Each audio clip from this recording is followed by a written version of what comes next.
Hi friends, welcome to Telugupedia. Something new everyday. Subscribe now. ఇప్పుడు ఎక్కడ చూసినా పతంజలి అనే పేరు వినిపిస్తుంది.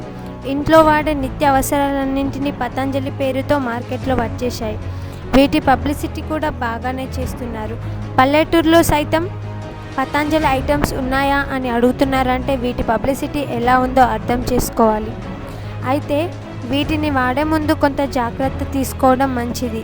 ఈ మాట మేము చెప్పడం లేదు, వీటిని టెస్ట్ చేసిన క్వాలిటీ టెస్ట్ వారు చెప్తున్న మాట ఇది.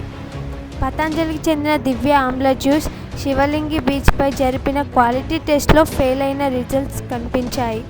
శివలింగి బీచ్లో 31.68% విదేశీ పదార్థాలే ఉన్నాయని గుర్తించగా, ఆమ్ల జ్యూస్లో ఆల్కహాల్ పీహెచ్లో ఉండాల్సిన దానికన్నా తక్కువ ఉన్నట్లు గుర్తించారు.